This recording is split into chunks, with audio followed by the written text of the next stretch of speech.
All right, here we are. Make it happen with Joel Rodriguez-Tirado. My name is Mr. John Robert Quinn, the producer, hanging out. How you doing, brother? I'm doing great. How are you? I am good, and we are going into 2026.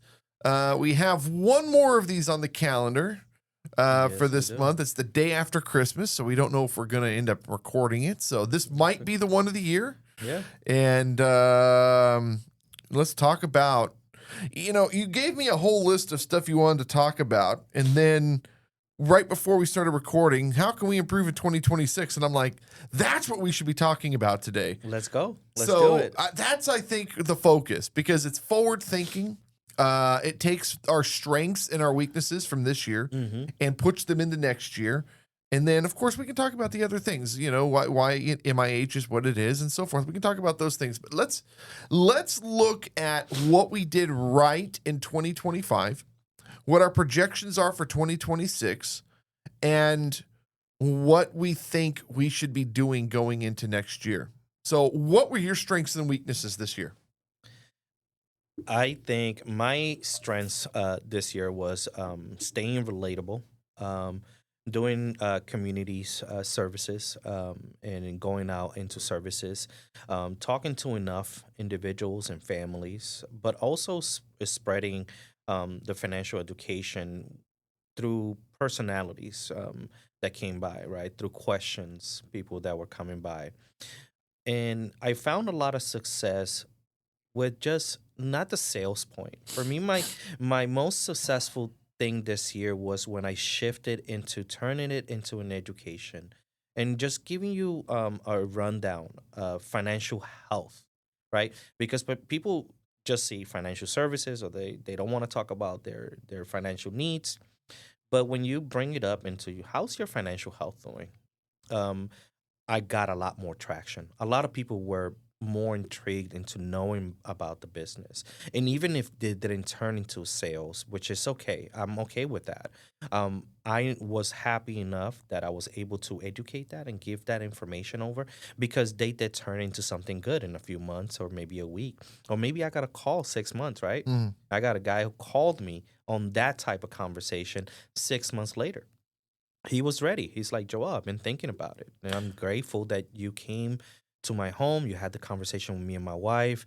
Although we weren't too sure at that time, we're definitely sure now. And when I asked, what changed your dynamic, and it was a conversation he was having with another one of his friends, and the conversation came up where he's not financially stable. He doesn't know what to do. And it just clicked in his mind. He says, you got to talk to Joel. And then it clicked on him, and he said, I got to talk to Joel as well. So those are the good things. Where I failed, in which is good. It's always good for you to acknowledge your It's failures. always good to fail, because then you know where you can improve. Yeah. Your planning, your calendar. When you're scheduling and planning your stuff, you're gonna be in a trance, and then sometimes you get in that same mentality and same solutions every single day. You have to change those. You learn to understand that a 1 hour might take 2 hours, a 30-minute might take an hour, and I wasn't fully communicating in a way that I was really efficiently. So I had to get efficiently with my topics, with my presentations. I had to dial it down. And I think I talked to you about this. I went from having 1 hour interviews to just 30-minute interviews. You know what? That was really, really good. And I'm glad I did that, because if not, I will continue to lose appointments. Well, you'll lose time. Yeah, not just time, but the clients. You have to be professional about people's time, right? These are people that they don't need to talk to you. They're choosing to talk to you because you got something to present to them. And when you're not abiding by those times, these people have a life. You have to be respectful of that. They got kids, they got work, they got hobbies. So when I aligned those things, I started to have, over the last 3 months, and I think we spoke about it as well, that I'm great. I'm good. I think what you're missing is the most important factor on where you were successful this year. And that was your willingness to invest in yourself. That is correct. If you did not invest in yourself, you would have not grown this No. year at all. No. And you would have never had the appointments.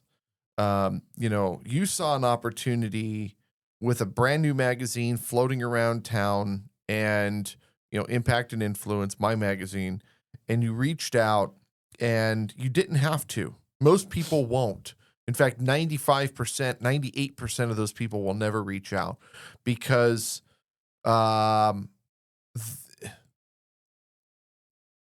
people are okay where they are. Even if it's a failing place, at least they know where they are. And you were looking for something. That's because, a lot of people, they're okay where they're at. And they will tell you, oh, no, I'm okay. Do you love yourself? I kind of love myself in a way where I love what I'm doing because what I'm doing is not for me. It will be eventually, I will accomplish something, but I have a purpose and I have a goal and plan, family, lifestyle, success, right? Growth. And those came in when I first saw your magazine, and I don't think we've had this conversation. When I first saw your magazine, you were like, why the hell is there no articles in it? Where am I? I'm missing in here. So I read your first magazine, and then I was like, oh, there's another one, and I read the other one. And I was sitting in the auto shop just reading this, and I'm going, this is perfect. What's missing in here is that I'm not in there, and what you were talking about in the conversations that were in your magazine were very influential in a way that aligned with me. Positive person. I love life. I love to be successful. I want to be successful. I want to grow a business. And I want to grow a business based on me, not the brand of the business. I want to make sure that people can respect the person that owns the business. And by doing that, when I saw that, I had to give you a call. I had to see what this magazine was about, because I stand for those kind of motivational speaking, situational, but also most people don't. That's the thing. Informing, educating. Yeah, but you had to take that first step. You had to do that. Yep. That wasn't me cold calling you. That wasn't me strong arming you. You had to make that move. And it's flourished into a great friendship. Yeah. And even outside of work, we've gone and done stuff together. And for the people that are listening, for the people that are wondering what it takes to be successful, you have to be present. You have to take the leap of faith. You have to spend money that you maybe don't want to spend. You have to invest in yourself. My whole thing is, when you pay an invoice, you're not helping me out. You're helping you out. This is your business. That is correct. This is your business. A lot of people take it, this guy just wants my money. No, you're investing in yourself. This is your business, dude. Yeah. Like, you want to use my tools to grow your business, then great. But if you don't want to be successful, then don't give me your money. Go give it to somebody else. I have the I want, and you have the tools that I need. Put those together. That's it. That's how it works. That's all it is. Yeah, that's how it works. And I need you just as much as you need me, in the sense that I can't run a business or operate a business or build what I'm building without the community. Yeah. It doesn't work. So it is a two-way street, but it is one of those things where if a small business owner wants to grow, they have to invest in themselves. And I'm glad you mentioned that, because we talked about what I wanted to talk about today. But that brings me back about why I created MIH in a term, in a company. And it wasn't to dial away. MIH is my goal. MIH stands for Make It Happen. What is Make It Happen? It's about taking actions, right? Having a goal that you're going to succeed on. But a lot of people, like I tell you all the time, a lot of people have goals and dreams, but they're ass backwards, right? They want to start with the goals and dreams at first, which is an upside down house. With owning a business, and let's say not just a business, let's say a family, right? A future. You have to build a foundation. And that foundation, it starts with a solid foundation. And the first person in there, that's you. You're the first foundation. And then you're planning and coordinating. And how are you going to get there? When you go to a bank, you don't, well, some people do, but when you are looking to really have a business person that has the mentality, has the idea, has everything, and they go to a bank, they show up with a portfolio, a plan, a 2, 3, 4, 5 year plan, right? A lot of people show up to the bank. I need a business loan. Okay, what are you doing? What's your plan? Where are you going to be in a year? Where are we going? What is that? I know we deal with small businesses every single day. Yeah. And like I was just telling you before we started, we're going to see a huge exodus with the magazine going into year 2 because a lot of these small businesses, they can't afford to pay their bills. They're not paying their bills, which means that their businesses are going out of business. And yeah, we can help them as much as we can help them. But you can see I'm getting emotional because it's almost like I care about their business more than they do, right? Yeah. Maybe it's not that I care more. Maybe it's that I know what they need to do and they don't, but I'm trying to explain to them, but they're But either getting too emotional scared. doesn't mean that you're just a softie. Getting emotional about it means that you care. Yes. Right? You Mhm. care about the situation. The problem is a lot of these individuals that want to have success, want to have a business, they don't have that caring factor. I don't think that's it. I don't think they know what to do. I think they do. I think they do want to grow the business. They do care where it goes. That was their dream. Yeah, but they're looking but- for a handout. Yeah, not all of them though. But they just don't know what move to make. Mhm. You know, I've been in this 30 years. 30 years, dude. Yeah. And when I failed my first business, I said I would never do business again. It was after year 1. I'm at 30.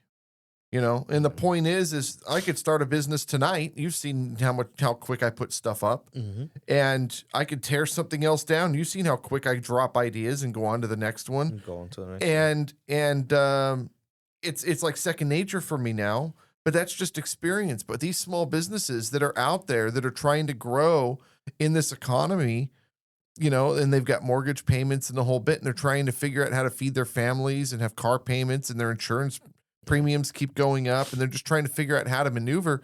And they think to themselves, I need to go find a job. I've got a whole life here. I cannot gamble on my business and lose everything, or, you know, spend my kids' college fund, or not even have a college fund. You know, there's a lot of important things that people want to do in life, and the business is just not ready for them, or they're not ready for that business. They don't understand how much it takes to build a business. A real business. A real business. Yeah. A lot of people want to have a business, and when they go about it and they see how much work it goes into it. I think that a lot of people get into business because they want to feel special. They want their name in lights. It's a bit of an ego boost. Want to feel important. Yeah, there's a little bit of an ego to it. When somebody comes to me and they say, "Hey, I want to be on the cover of the magazine," I always ask them, you know, is it that you want marketing out of it? Are you trying to brand yourself, or is there a little bit of an ego at play here? And they have to stop and think about it. Be surprised how many times they say, "Well, there's a little bit of ego involved." Okay, well then that's how we need to structure everything, right? You know, we want to sell you, right? But again, at the same time, when somebody's starting a business, you know, they're looking for their name in lights. They're not thinking 20 years or 30 years down the line. They might be even getting, a lot of people get into business because of the money, because they saw that guy made a lot of money, so I want to go do that. Well, is the moment that guy doesn't make any money, they're not going to, or the moment that you're not making any money and that guy's still making money, they're going to go, well, this isn't for me. Well, that guy, it took 20 years for him to make money. You're not going to do that in 3 months or 6 months or a year or 2 years. You got to put time in. They forget who the biggest asset is in their business, and that's themselves. And then what I've always tell you, I think so. One of your weaknesses this year was spreading yourself too thin. And you know, you've got the job, you've got the business, and you know, I've always said you got to pick one. Yep. You can't do both. You've got to pick one, because you know, the argument is that you're putting 50% of yourself to the business and 50% of yourself to the business, to your job, but you're not, because you have a family. So you're at 33, 33, 33, but what are you giving yourself? So now you're at 25, 25, 25, 25. Yep. And people don't think about that. So you've got to figure out in your situation, am I going to go all in, or am I going to do this as a side hustle? And I think that with your brains, with your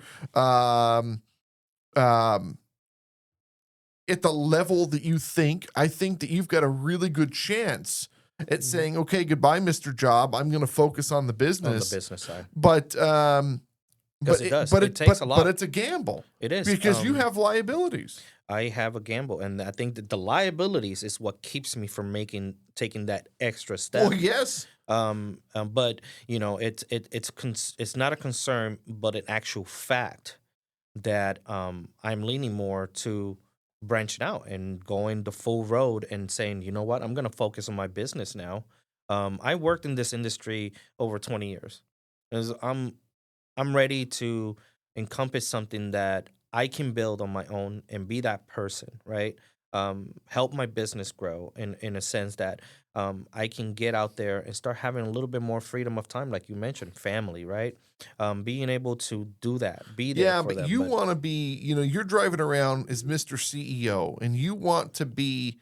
Part of it is an ego thing for you, as it is for me. If it wasn't, I wouldn't have a John Robert Quinn film for JRQ TV on the top of the movie poster.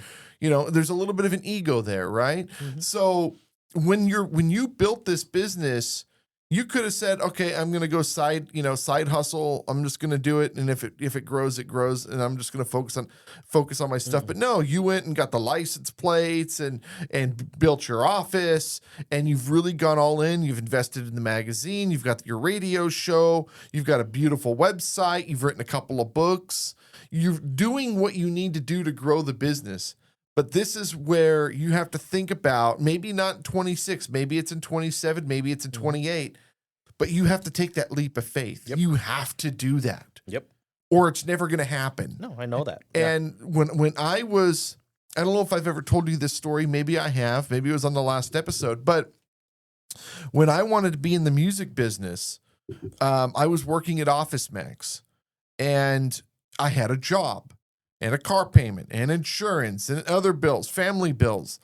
And I wanted, and I was 21 years old or 22 years old, and I wanted to play music. See, 2004, I was 22. I wanted to play music professionally. And I had a job, and I just started booking shows everywhere I could. I went through at the time, Sacramento News and Review and Submerge Magazine, and went and called every music venue in California, up and down, in Nevada, wherever I could, LA, wherever I could, Lake Tahoe, and said, I need a show there. I need to play. And I was playing like 4 to 5 shows a week. And so I would be putting in my time off requests for my work. And I remember one day I go in there, and there's this little thing on the manager's door, and it was just literally overflowing with time off requests. So my boss calls me into the office, says, Rob, that's what they called me. Rob, you're going to have to choose. Is it your music or is it Office Max? It's my music. Sorry. It's my music. Yeah. Like, that's sorry. That's an easy, And so they said, okay, well, that's it. You're going to give it 2 weeks? Yeah, I'll give you 2 weeks. Yeah, sure. And so I gave my 2 weeks, and I left, and I never looked back. And, I did that. I ran from 2004, 2002, 2003, 2004 until 2012. So what is that? It's 8 years. I ran 8 years working for myself, playing my music, and then I had my motorcycle shops and started dabbling in that, and then lost everything and ended up having to go get another job. Now I had no employment history now. So I had to go get a job wherever they would take me, Taco Bell. Here I am, a guy that worked in the Ferrari business and toured and did all these things and done on television and had retail stores. And now I'm working as a cashier at Taco Bell, right? Talk about humility. But then on the weekends, I still I had my Porsche. It was a beat up, ratty Porsche. It barely ran, but it was my Porsche. And on the weekend, I'd be going to the Porsche dealers and test driving Porsches and coming into my Taco Bell job with my DuPont registry. And the employees are looking at me like, "What are you doing? Why are you thinking about this when you work here? You make $300 a week." And I'm thinking to myself like, yeah, for like the next 6 weeks until I get, But the point is you're going to have to take that leap of faith. Yep. And Well, that's exactly what a lot of people have to do. They got to take that leap of faith. they have to take that leap of faith. They And they're gotta- going to go, how in the world am I going to pay my bills? You will figure it out. Sometimes you might miss some bills. Your credit might go to crap like mine has. And that's just what happens. And then you continue to go. And here we are 30 years later. And I'm still broke, but I'm still doing what I want to do for a living. Sometimes you have to hit a certain level to rise off. There's that saying, you gotta fall forward. If you don't take that chance, I'm a big disbeliever of the what if. I don't get people how they live their lives and they continue, oh, what if I would have done this? No, you could have. You just didn't. Well, there's the other side of what if. It's you have to be prepared for what if. What if I don't have enough money to cover this? What if I don't have insurance? What if my wife dies? What if, and that's where you come in. You can help a lot of those what ifs, right? The other side of it though is you have to be realistic in your definition of success and definition of wealth and definition of rich. I feel like I'm the richest person in the world, even though I have very few commas and zeros in my lots of zeros, but very few commas. I tell people I'm rich. I have a beautiful family. I have what I need. A place to live, all the toys that you could want. You're rich. But can you sustain that richness in your passion, which is your business? Can you sustain that richness without the job? And that's the difficult part. That's the difficult part, right? Because as you know, I had those actions come my way, right? My wife lost her job. That falls on me, right? Now it's the help. And then the holidays are coming, right? And then her health as well. We've had some issues. So that's a very, very struggle that let's go to the what if. You see, I didn't take into consideration when everything was going so good and everything was moving. The needle was just moving up and the needle was moving up. And out of nowhere, my wife calls me and she tells me, unfortunately, they just let me go. Yeah. Right. And I'm going, crap. Yeah. This is huge. This is how do I don't know how spiritual you are. We don't want to get too much into religion in the show, but God, what I always say is God is never going to give you something that you can't handle. God throws stuff in you. He's going to teach you something. I love it because my pastor last week when I went to church on Sunday, he talked about that. God is always putting stuff in front of you. You just don't want to listen. You fail to see what he's doing for you. And once you start seeing what he's doing for you, why those things are, that's one of my things that I always tell people is stop taking everything as a negative situation. Why don't you take it as a learning experience, maybe a positive experience, because it was something you didn't know about. Now you know about it. Now you either know not to do it, not to enforce it, right? What questions to ask, how to move forward. But when you take it and you bring yourself down and say, oh, I didn't make it, and you turn it into, now you're downing yourself. It's a pity party. It's like, let me give you a big, you know what? I'm going to give you an extra large shovel so you can dig your hole even bigger. Am I going to do that? No. I'm going to give you an excavator so that you can take all that dirt that you pulled out of that hole that you were sinking yourself, and you can fill it back up so you can start building something bigger. But how do we move forward? And you mentioned something that success is not easy, and how do you obtain it? Look at the major companies, right? Google, Mattel, Disney, Amazon, Apple. Where did they start? They didn't start in this.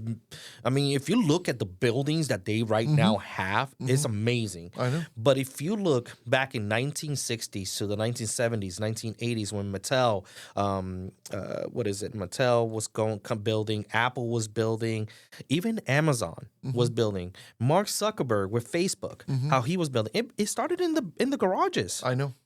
One Mattel started in a little shed. It was a little storage shed, right? So at the end of the day, these people had visions. They had a plan. They had a goal. You And should see the Ferrari story. you know how many times they fail? A lot. How about the Ferrari story? Oh, Do you know the Ferrari that was- story? I only know the one where he fails and he almost went bankrupt. Well, And he almost sold the company. no, they got bombed in the war, Oh, blew everything up. I didn't know that. Yeah, he had to start all That's over. new. Yeah, he had to start all over. Yeah, Oh man. yeah. I know think there back was a- in- I think there was a point like early when he was working on early Ferrari before it was Ferrari when he was working with Alfa Romeo. If I remember correctly, That was the dispute that they were having. No, he was drafted to the war and had to go. He was deployed. Jeez. Yeah, I mean, you're in the middle of doing what you. Elvis got deployed. Elvis was in the military. You know, you don't see this stuff. No.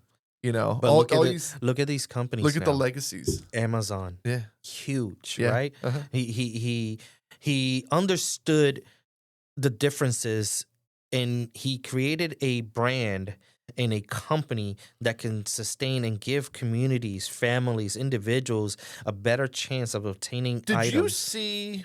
And I'm actually thinking about calling them. Did you see that there was a guy robbed Leatherby's on Arden Way yesterday No. or on Wednesday? He robbed Leatherby's during midday or evening. People were in the restaurant. He went in there and robbed it, stole the cash register, ripped all the wiring out of the wall, so they got to rewire the whole restaurant now, and just made a huge mess. And he got away with, like, I don't know, $300 or $400, right? So most people would be really pissed. You know, the owner of Leatherby's, I don't remember his name, Eric Leatherby or whatever his name is. He gets on KCRA News and he says, he goes, I could be upset, but I forgive. He goes, there's no harm, no foul. He goes, but if you do want to make it right, you have a job here. You can come here, you can work. I'll give you a job and you can work off the damage that you've done and I'll give you a job. And I was thinking to myself, like, holy crap, that's the guy I need on the cover of the magazine. Yeah. You know what I'm saying? Like, that is community. Like, I can tell you right now, if somebody were to steal my crap, I'm not going to give him a job. I don't know if I would give him a job, especially in financial services. But that's a whole nother level of community right there. That's huge, dude. I don't know that I will give him a job in financial services, but I do understand where he's coming from. He's a businessman and he's understanding his community. Obviously, the guy needed money and he needs some sort of direction. He's understanding that sometimes we hit a rock bottom, right? When people hit rock bottom, that doesn't mean we just throw them to the wolves. Sometimes they need that other person or maybe even a stranger to kind of show them the way. I was shown the way back when I was in my 20s. I could have gone a different whole direction. We've all had that moment where we could have gone that way. And I had this mentor where he started talking to me about construction and everything, and the way he would talk to me, man, and he was really detailed. And there were times I wanted to punch him in the face, and I would look at his secretary and I'll be like, if he talks to me this way one more time. Have you gotten that way with me? No. You haven't? No. Yeah, everyone gets that way with me at one point. No, I understand you. I don't understand. I get it because you're a very abrasive person, right? So, and you're very, you know who you are. You direct. Very direct. There's nothing wrong with that, but people have been softened. I'm going to say softened. So much that they can't communicate with people like that. So they kind of get stepped back. And it feels like Matt and I, we've never really had issues. Why are you attacking me? And I get hot with Matt and we've never had issues. And then Frank's been with me for 11, 12 years. And my wife yesterday, she goes, you guys are so mean to each other. And I'm like, no, we're not. We work well together. She goes, well, it works for you, but you guys are mean to each other. That's the soft side of her talking. Well, what was funny is we have a client that's ready to renew. So, I was talking to him last night about how I was going to structure the renewal. And he goes, you just want to give it all away, don't you? I was like, well, I do have a higher close ratio than you.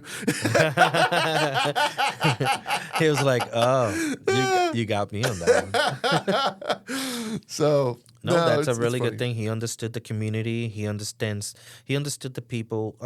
He didn't turn. Do you notice how he turned something negative into something positive? Yeah. You see that? Yeah, he goes, he literally in the article, he goes, I would like for him to right his wrong and every now and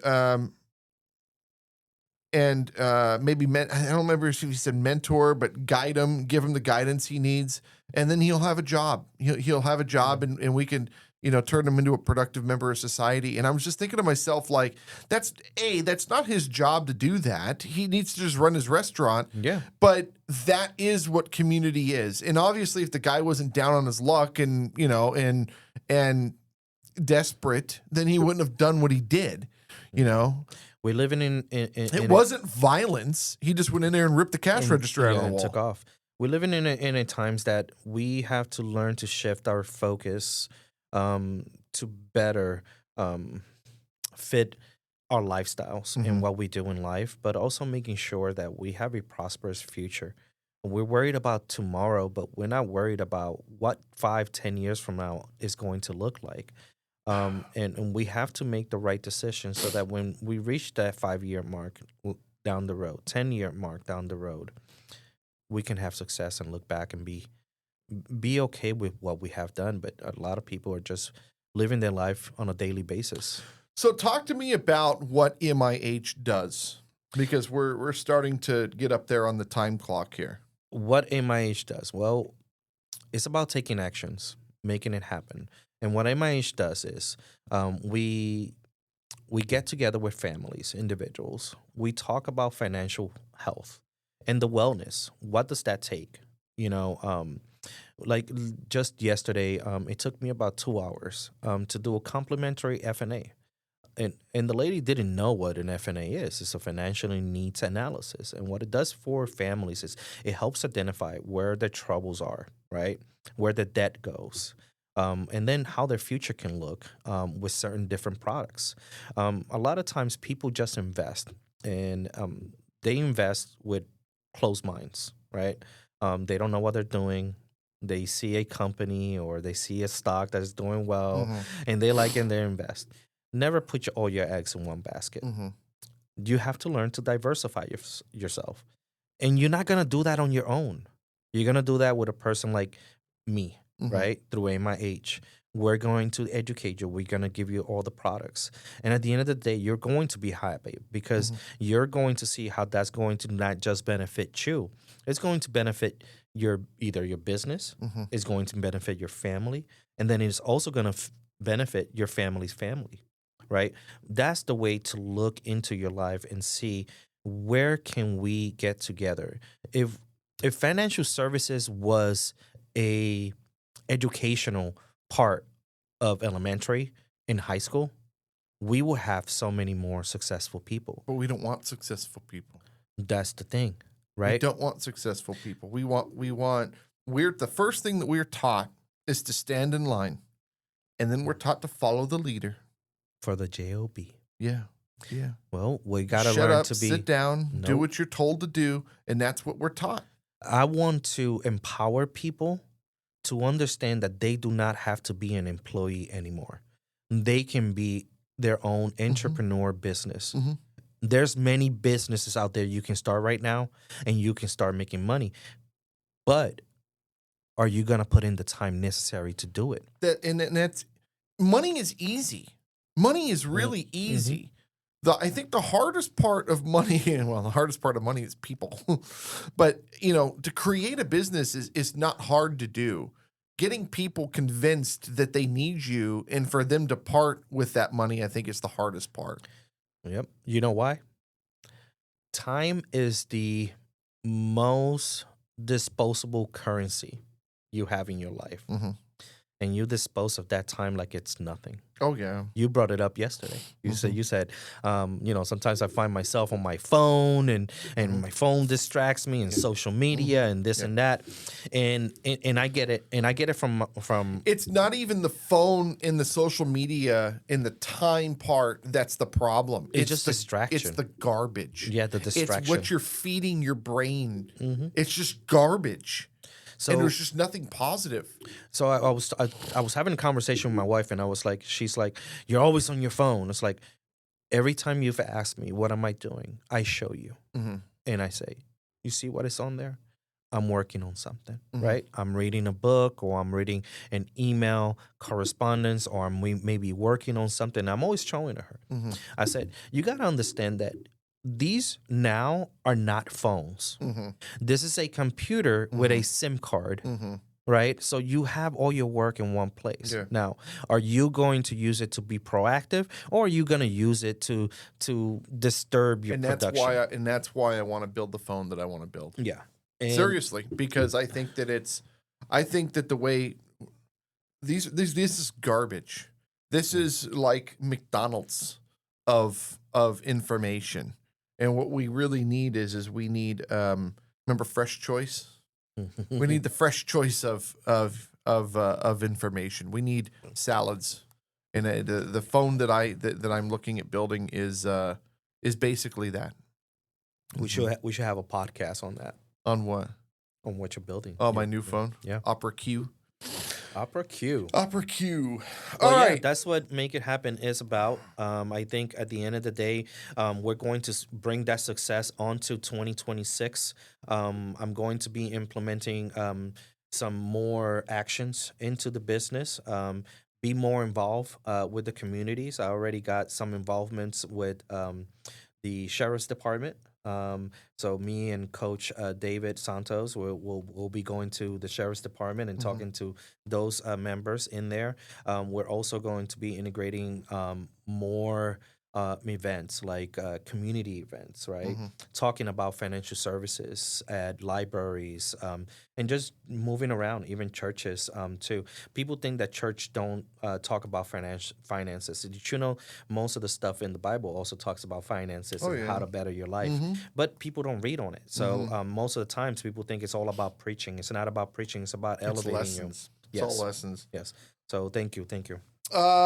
Make it happen. Joe Rodriguez-Tirado, MIH-firm.com. What's your number? 702 927-2714. Give me a call. 2714. And if I don't answer, always leave me a message, or you can send me a text message as well. I always do respond. All righty. Hey, thank you guys so much for listening. We'll see you next time. Bye-bye.